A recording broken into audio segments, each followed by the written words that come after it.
Hi friends, video కనుక నచ్చినట్లయితే తప్పకుండా లైక్ చేయండి. అక్షయని తీసుకొని అవని శ్రీకర్లు ఇంటికి వస్తారు కదా. ఈలోపు నారాయణను శాంతమ్మ అక్షయని చూసి చాలా మురిసిపోతూ ఉంటారు. అప్పుడు అక్షయ బాధపడుతూ ఉంటుంది. తన తల్లిదండ్రుల కోసం అని చెప్పేసి కావేరన్న మాటల గురించి బాధపడి ఇంట్లో నుంచి బయటికి వెళ్ళిపోతుంది కదా. ఈలోపు ఇక అక్షయను ఇంటికి తీసుకొని వచ్చిన తర్వాత అక్షయ్తో ఈ విధంగా అంటూ ఉంటుంది అవని. తల్లి లేదని చెప్పేసి నువ్వు ఇంట్లో నుంచెళ్ళి బయటికి వెళ్ళావు కదా, ఆ బాధ ఏంటో నాకు తెలుసు. నేను నీకు ఒకటి చెప్తున్నాను, నీకు తల్లి లేదని నువ్వు బాధపడుతున్నావు, నాకు కూతురు పోగొట్టుకొని నేను బాధపడుతున్నాను. మన ఇద్దరం ఒకేలాగా బాధపడుతున్నాను. ఇక నుంచెళ్ళి నువ్వు బాధపడకుండా నీకు చిన్న మాట ఇస్తున్నాను. ఇక నువ్వు ఎప్పటికీ నా కూతురువే. అక్కడ అమ్మున్నదని మర్చిపో. ఇక నుంచెలి ఈ అమ్మే ఇక నీకు అమ్మగా ఉంటుంది. అలా అని చెప్పేసి నువ్వు ఎప్పుడూ బాధపడుతూ ఉంటే ఈ అమ్మ మాత్రం చూడలేదు. ఎప్పటికీ ఈ అమ్మ నీకు గుర్తుండేలా మాట ఇస్తుంది. ఇక నుంచెలి ఈ అమ్మ మీ అమ్మ. నాకు కూతురు లేదని ఆ బంధం ఇక నుంచెలి నిన్ను నీ రూపంలో నా కూతుర్ని చూసుకుంటాను. రక్తం పంచుక పుట్టిన కూతురు కాకపోయినా ఇక నా కడుపులో పేగుబంధంలాగా నిన్ను చూసుకుంటాను అని చెప్పేసి ఈ విధంగా అంటూ ఇక నుదుటిన ముద్దు పెడుతుంది. మరోవైపేమో శ్రీకర్ కూడా ఇకదా అక్షయ అని చెప్పేసి దగ్గరికి పిలుచుకుంటారు. అమ్మే కాదు, ఇక నుంచి నాన్న కూడా ఉన్నాడని మర్చిపోకు. ఈ నాన్న ఎప్పుడు నీకు అండగా ఇక ఆప్యాయంగా ప్రేమ చూపిస్తాడు. నీకు ఏం కావాలన్నా సరే ఈ నాన్నకి ఫోన్ చేసి ఇలా కావాలని చెప్పేసి అను, వెంటనే నీ ముంగట వాలిపోతాడు అని చెప్పేసి ఇద్దరు కలిసి మాట ఇస్తారు. మాట ఇచ్చిన తర్వాత అప్పుడు శాంతమ్మను ఒక పేపర్ పెన్ను పట్టుకరా అని చెప్పేసి అంటుండగా శాంతమ్మ పెన్ను పేపర్ పట్టుకొస్తుంది. నెంబర్ రాసిచ్చిన తర్వాత ఆ నెంబరు తీసుకుంటుంది అక్షయ. మరోవైపేమో ఈ అమ్మను నాన్నను మర్చిపోవద్దు అని చెప్పేసి ఇక అవని శ్రీకర్లు ఇద్దరు కలిసి చెప్తూ ఉంటారు. సరే అక్షయ, ఇక నేను వెళ్ళొస్తాను, జాగ్రత్త అని చెప్పేసి అక్కడి నుంచి ఇద్దరు వెళ్ళిపోయిన తర్వాత ఇక ఈ విధంగా అక్షయ అనుకుంటూ ఉంటుంది. అమ్మ నాన్నలాగా వచ్చారని చెప్పేసి అనుకుంటూ ఉంటుంది. ఇక మరోవైపు శాస్త్రి గారి విధంగా అంటారు, అక్షయకు అమ్మా నాన్న లేరని చెప్పేసి బాధపడ్డాం, ఇక అమ్మా నాన్నలు దొరికారని చెప్పేసి ఈ విధంగా అనుకుంటూ ఉండగా అవని శ్రీకర్లు టాటా చెప్పి వెళ్ళిపోతారు. ఇక మరోవైపు టాబ్లెట్లు ఇస్తూ ఉంటాడు వేదవతికి శ్రీకర్. అలా ఇస్తుండగా వెంటనే ప్రసాద్ ఫోన్ చేస్తాడు. ఇక ఫోన్ చేసిన తర్వాత వేదవతి గురించి అడగడానికి ఫోన్ చేస్తుండగా నాన్న అమ్మ బాగుందని చెప్పేసి అంటుండగా సరే ఒకసారి ఇవ్వరా అని చెప్పేసి అంటుండగా నాన్నకి ఇక్కడ జరిగింది చెప్పకమ్మా మాట్లాడని చెప్పేసి అంటుండగా ఎలా ఉన్నారు అని చెప్పేసి అంటుండగా బాగున్నానండి, మీరు బాగున్నారా అని చెప్పేసి ఈ విధంగా అంటుండగా నేను బాగానే ఉన్నాను. 2 రోజులు నేను వదిలిపెట్టేస్తేనే నాకు ఇలా ఉంది. 5 సంవత్సరాలు అవని వదిలిపెట్టి శ్రీకర్ని ఎలా ఉంటుందో ఏంటో. అయినా మనం చేసిన పాపాలే ఇలా ఉన్నాయి. ఇక అవన్నీ తీసుకొచ్చుకోవాలని చెప్పేసి ఈ విధంగా అంటూ ఉండగా సరే నాకు ఇక మీటింగ్కు టైం అవుతుంది, నీతో నేను తర్వాత మాట్లాడతానని చెప్పేసి ప్రసాద్ కాల్ కట్ చేస్తాడు. ఇక ప్రసాద్ ఈ విధంగా అనుకుంటాడు, వేదవతి మాటల్లో ఏదో బాధ కనిపిస్తుంది. సరే అదేంటో తెలుసుకోవాలని చెప్పేసి ఈ విధంగా అనుకుంటూ ఉంటారు.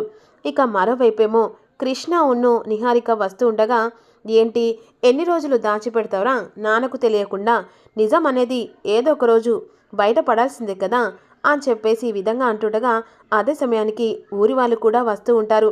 ఊరి వాళ్ళు వచ్చిన తర్వాత అమ్మగారు దండం అని చెప్పేసి పెడుతుండగా ఏంటి ఇటొచ్చారు అని చెప్పేసి అంటుండగా ఏం లేదు, ఏరువాగ కదమ్మా అన్నపూర్ణాదేవికి మీరు ఇక ప్రసాదం చేయాలి కదా అని చెప్పేసి ఈ విధంగా అంటుండగా ప్రసాదమా ఇప్పుడున్న పరిస్థితిలో నేను చేసే సిచ్యువేషన్ లేదు అని చెప్పేసి ఈ విధంగా అంటుండగా అప్పుడు శౌర్య అంటుంది, అయినా ప్రసాదమే కదా నేను చేస్తాలే అని చెప్పేసి శౌర్య అంటుండగా శౌర్య అలా మాట్లాడదు, అయినా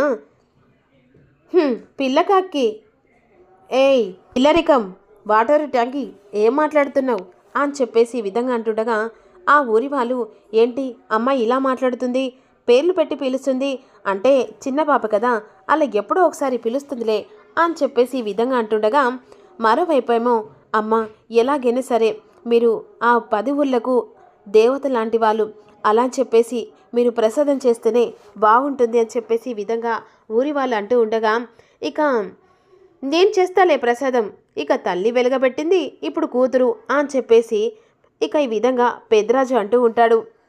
ఏ ఇల్లరికం, నోరు మూస్తావా లేదా? అయినా అక్క బావని లోపలి తీసుకెళ్ళు అని చెప్పేసి అంటుండగా, ఊరుకుంటారా లేదా అని చెప్పేసి వసంత పెద్దరాజును కోపాడుతూ ఉంటుంది. అయినా తనే చేయాలని ఉంది, బ్రతికుందని చెప్పేసి మీరు ఈరోజు వచ్చి ప్రసాదం కోసమని ఇక్కడ దాకా వచ్చారు, అదే చచ్చిపోతే అని చెప్పేసి నిహారిక కోపంగా అంటుండగా, అప్పుడు శ్రీకర్ కోపంగా మాట్లాడుతూ ఉంటారు. అసలు ఏం మాట్లాడుతున్నామని చెప్పేసి అంటుండగా, ఉన్నదే కదా వాస్తవం చెప్తున్నాను, ఒకవేళ చచ్చిపోతే ఏమవును, భూమి మీద ఎప్పటికీ శాశ్వతంగా ఉంటామనుకుంటున్నావా ఏంటి అని చెప్పేసి ఈ విధంగా అంటూ ఉంటారు. అయినా అవనితో ఈ ప్రసాదం ఎలా చేస్తారు, అవనికి దేవుడంటే నమ్మకం పోయింది, అంతేకాకుండా మరీ అన్నపూర్ణదేవంటే ఇంకా నమ్మకం పోయింది, అయినా అవని మళ్ళీ కోడలుగా ఈ ఇంట్లో అడుగు ఎలా పెడుతుందో అని చెప్పేసి ఇక అక్కడి నుంచి నిహారికని వెళ్ళిపోతుంది. ఇక మరోవైపు జంగమయ్య ఒక్కసారిగా కళ్ళు మూసుకొని తెరిచి ఆలోచిస్తూ ఉంటాడు. జరుగుతుందమ్మా, ఇక వేదవతి ఇంట్లో జరగబోయేది 10 ఊర్లకు అమ్మవారిలాగా నిలిచిన వేదవతి ఇంట్లో జరగబోయే మలుపు గురించి తెలుస్తుంది. అయినా ఇక ఆ ఊరికి జరగబోయే కొత్త మలుపుతోనే ఆ ఊర్లో అడుగు పెట్టుతున్న అవని కూతురు భరణి నక్షత్రం మేషరాశి శుక్లారం పుట్టిన ఆ తల్లి చేతుల మీదుగా, ఆ కూతురు చేతుల మీదుగా ఈ ప్రసాదం జరగబోతుంది, మలుపుతోనే జరుగుతుందమ్మా అని చెప్పేసి ఈ విధంగా ఇక జంగమయ్య అనుకుంటూ ఉంటాడు. సాక్షాత్తు అమ్మవారితో స్వరూపంతో ఇక ఆ అమ్మాయి పుట్టిన ఈ మలుపుతో ఎలాంటి కథ తిరగబోతుందో అని చెప్పేసి ఈ విధంగా జంగమయ్య అంటూ ఉంటాడు. ఇక మరోవైపేమో అక్షయ మాత్రం బాధపడుతూ ఉంటుంది. అవని అక్షయం చూడడానికి ఇంటికి వస్తుంది కదా, అదే సమయానికి శ్రీకర్ కూడా అక్కడికి వస్తాడు. శ్రీకర్ అవని పిలుస్తుండగా, ఒక మాట చెప్పొచ్చు కదా, నేను కూడా నీతో కలిసి వచ్చాను కదా, ఇది నా పర్సనల్, ఆఫీస్ విషయం అంటే అది వేరు, అయినా పర్సనల్ చెప్పేసి అలా అంటున్నావేంటి? ఒక మాట చెప్తున్నాను, ఇక మన ఇంటికి రావచ్చు కదా, పర్సనల్ చెప్పేసి అలా అంటున్నావు, నిన్ను వదిలిపెట్టి నేను ఉండలేను, ఏం మాట్లాడుతున్నారు, అసలు మీరు ఏం మాట్లాడుతున్నారని చెప్పేసి అవని కోపంగా అంటుంది. అయినా మాట్లాడడానికి ఏముంది, ఇక పాత కక్షలు మనసులో పెట్టుకొని బాధపడడం ఎందుకు అవని, మన ఇంటికి రావచ్చు కదా అని చెప్పేసి శ్రీకర్ అంటుండగా, నేను తిరిగి ఆ ఇంట్లో అడుగు పెట్టడమా, అసలు మీరు రమ్మంటే రావడానికి పొమ్మంటే పోవడానికి పని మనిషినా? అయినా నాకంటూ మనసు ఉంది, 5 సంవత్సరాలు నేను ఎంత బాధపడ్డానో, ఎంత నరకం పడ్డానో, నిద్రలేని రాత్రులు ఎంత గడిచానో అది నాకు మాత్రమే తెలుసు. ఇప్పుడు మళ్ళీ నన్ను తిరిగి ఆ ఇంట్లో అడుగు పెట్టమని అనే అర్హత, అధికారం నీకు ఎవరిచ్చారు? అయినా నేను తిరిగి ఆ ఇంట్లో పెట్టే అధికారం, సందర్భం వేరేలా ఉంటుంది, అలా అని చెప్పేసి తిరిగి మా ఇంట్లో అడుగు పెట్టమని అడిగే రైట్స్ నీకు లేవని చెప్పేసి ఈ విధంగా శ్రీకర్ మీద ఇక పని గట్టిగా అరుస్తూ ఉంటుంది. మరి రాబోయే ఎపిసోడ్లో ఏం జరగబోతుందో ప్రతి ఒక్కరూ తెలుసుకోవాలనుకున్నవారు ఛానల్ని ప్లీజ్ అండి ఒక చిన్న లైక్ కొట్టి సపోర్ట్ చేసి సబ్స్క్రైబ్ చేసుకోండి ఫ్రెండ్స్.